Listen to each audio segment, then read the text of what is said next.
Nate G 219 to help it back and better. Y'all know what it is. Another one coming at you. First, hit that like, hit that subscribe, hit that channel if y'all want to help out. Today is Sunday, October something. Irrelevance. I don't care. About 9:30 in the morning. Still irrelevance. But what's not irrelevance is all these horrific things going on inside prisons, not only in Indiana, but across the entire country. Unfortunately, Indiana's situations aren't exposed as often as they should be, or just for whatever reason, they're not accessible. You can't find things out about anything that happens in an Indiana prison, unless it comes from somebody that's in the prison or somebody that's been in the prison. You're not going to find out the stories. Well, I'm bringing you another story that comes from Miami Correctional Facility, which right now in Indiana is one of the worst places to be, from what I've been being told by people that are currently incarcerated. Now, Westville, it's always been bad, it's always going to be bad, but they're redoing that institution, and you know, there's going to be a lot to see how things working out after that, but we're not there yet. You know, that's a few years down the road. Westville is a very bad prison, and you know, like I said, 90% of the time at least, it's the young white boys, young white men. Yeah, they were considered men if we're 18, but it's been proven that the male's brain doesn't even turn into an adult's brain till around the age 25, 26 on average. You know, some less than that, some many probably not till they're about 30. And you know, it's just scientific facts. It is what it is.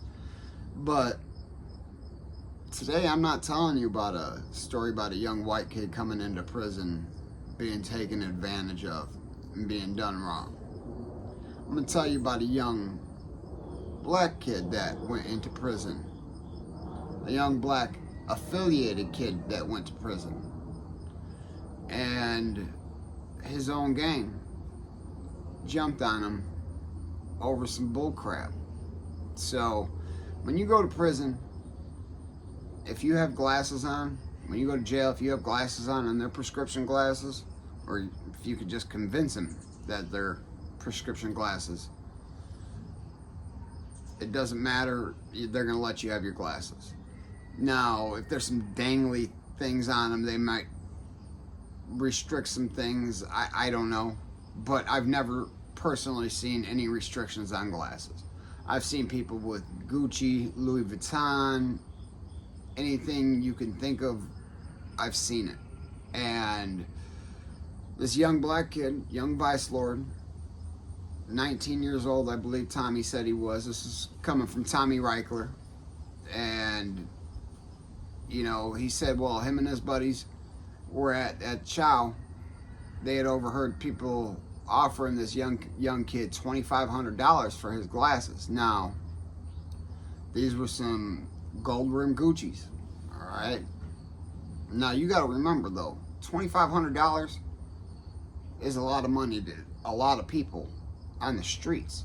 $2,500 in prison is like having $25,000 on the streets. You can make an entire life-changing situation for yourself if you move right. But you got to move right.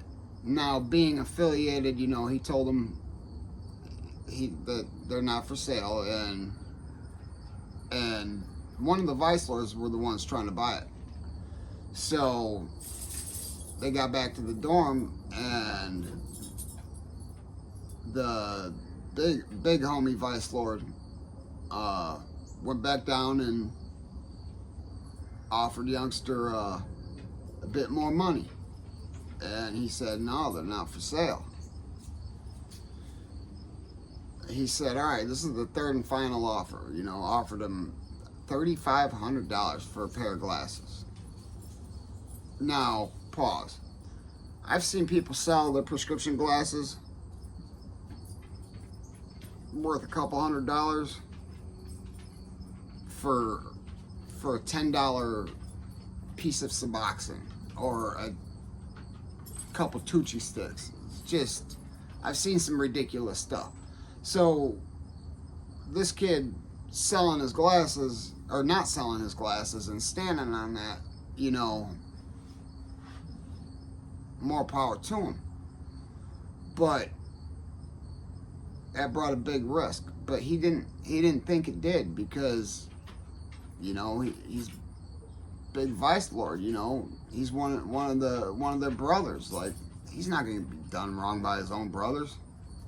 Not 10 minutes later, 3 dudes start pouring him out, just hitting him with the shanks, and kids laying there screaming. They take the glasses, and a few minutes later, somebody says, hey, walks up to him with some towels, says, hey, you might want to go to medical.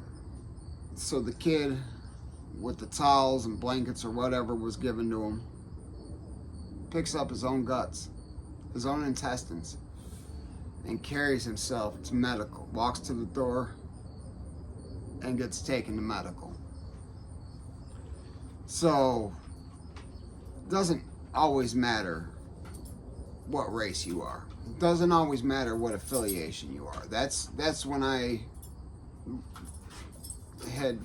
seen a lot of same organization, people from the same organizations jump on their own people, and a lot of times, most of the times, it wasn't for anything reasonable whatsoever. But this young vice lord got poured out by his own brothers. Like, how are you gonna even respect anybody that claims they're your brother, unless they're your blood brother? How are you gonna you can't justify that. It was a sick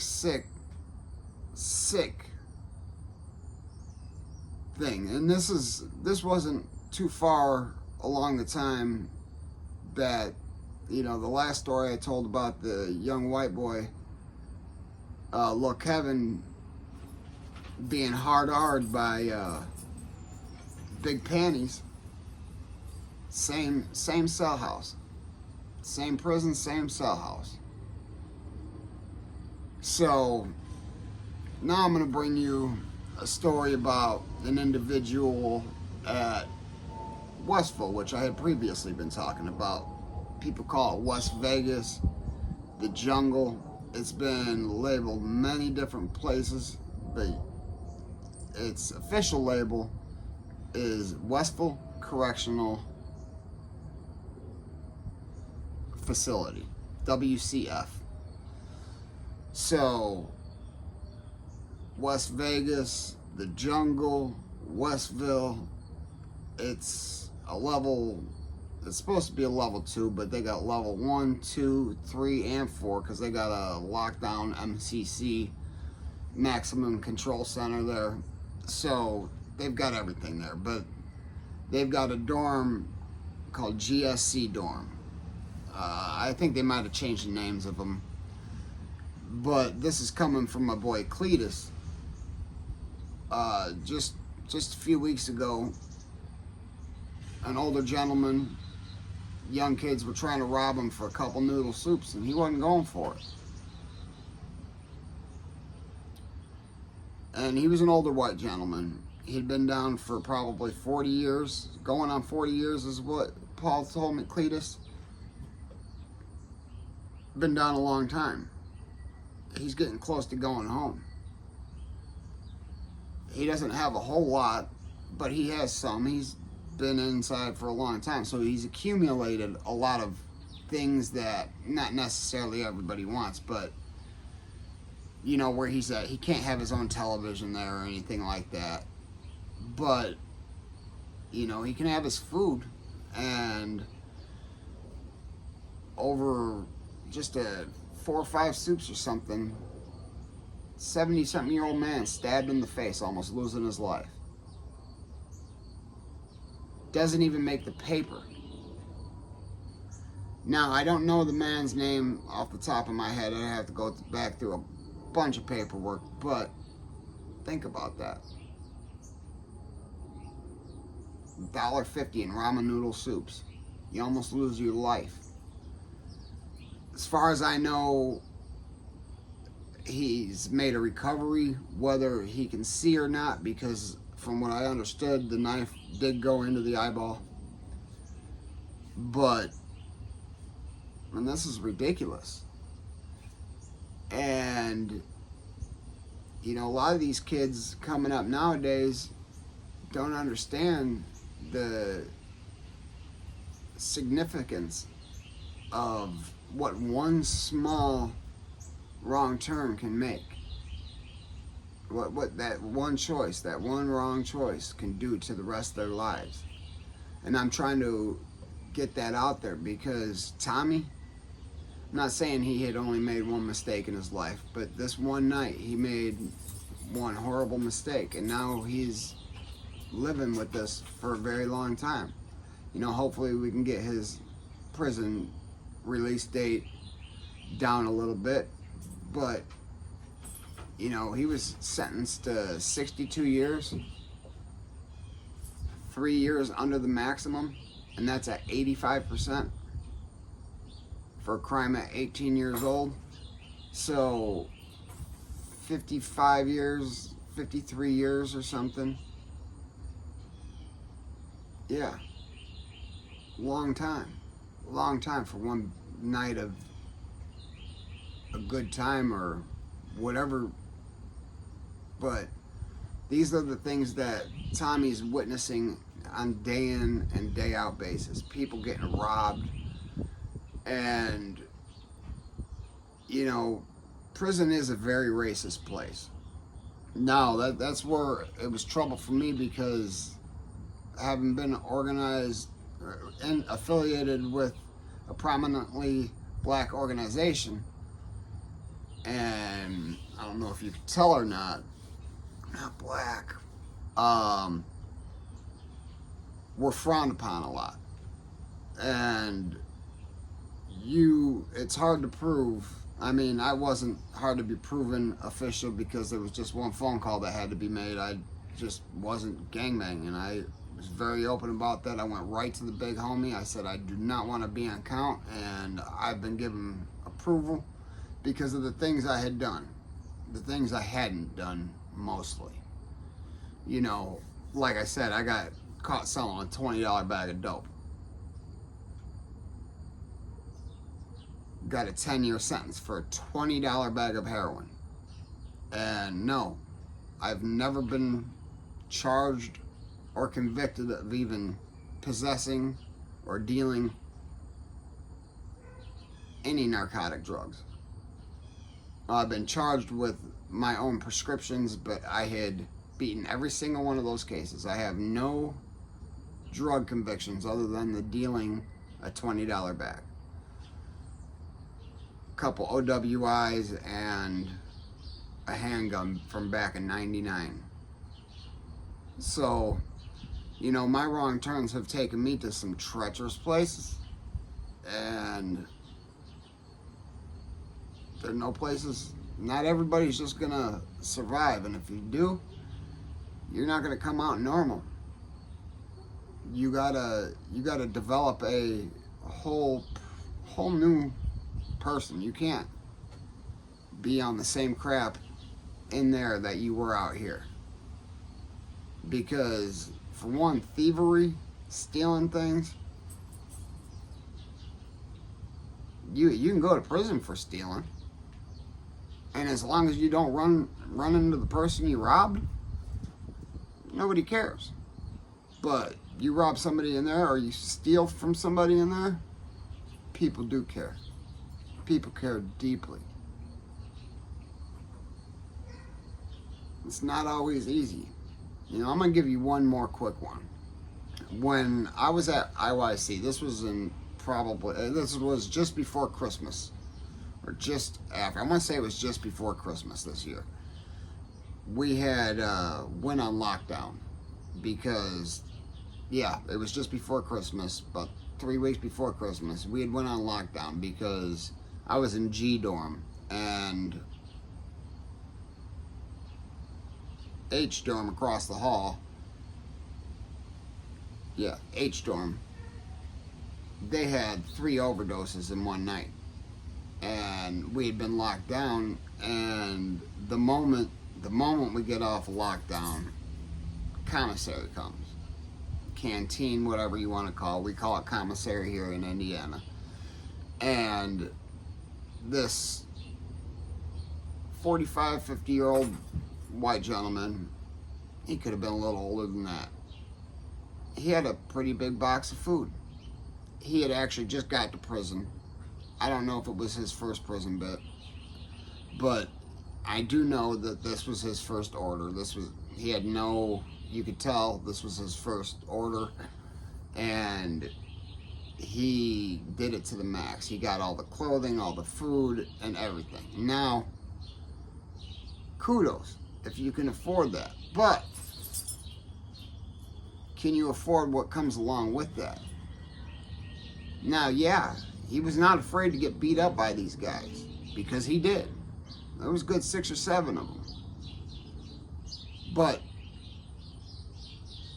you know, you gotta have your cards played right. Now, if you're gonna bring a $100 bag of food back, your best bet is to actually, if you know you got $100 worth of food coming, go get in business with one of the big people in there. So I'm talking, go get $10 off of him. You might owe him $20. You might owe him $15. But that kind of puts you, I'm saying if you're not affiliated, this kind of puts you under a layer of protection, because if you steal from him, you're stealing from Big Homie. And Big Homie ain't gonna have that. Now, and I know this for a fact because the Big Homie in this dorm, and G dorm of the Gangster Disciples, was a little dude. I mean, he wasn't a big dude, but he was short and he liked to fight. I can't say he was the best fighter. Him and I stood toe to toe for a few minutes and we bumped it out, and, you know, shook my hand. Never had issues with, and shout out to you, Rio, if you ever see this, you know, hit me up, man. And Nate G219, you know what I'm talking about. This was in IYC December 2017, because I got out in January. Cash and all them jumped on that poor white man. Now, had that white man owed you some money, he wouldn't have been touched. I know that, you know that.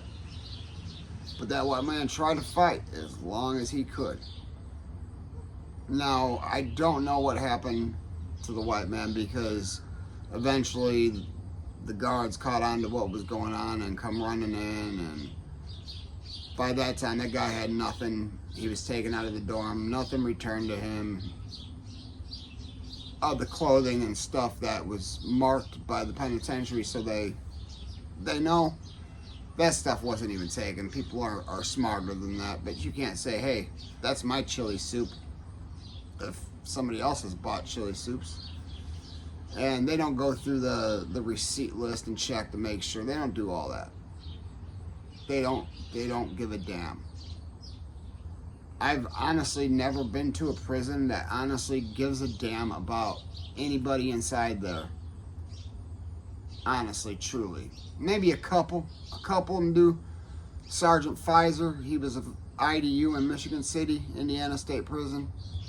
That man, he was a cool, I can't say he was laid back, he was by the books, but I'd rather them be by the books than be wishy-washy. Be one, be the other. Don't be this guy that I gotta worry about being bipolar, like be cool with one day, you know, say Miss S bringing me a pack of Newports, and then the next day acting like I'm the most disgusting creature in the world, when she honestly, oh, wasn't even cute. And she was, you know, beating things on her face for the side hustle. That was at ISO. Yeah, I'm gonna put you out there. You already got caught anyway, so everybody already knew. The worst thing about it is your husband was another guard. So, but hey guys, never forget life's choices. Never forget that road you're driving. Don't make that wrong turn. Don't do it, because you never know what you're gonna see, what you're gonna get yourself involved in. I hope you guys liked today's story. But first, or before I'm out of here, hit that like, hit that subscribe, hit that channel if you want to help out. And hey, you know, if they ain't hating it, you sure ain't making it.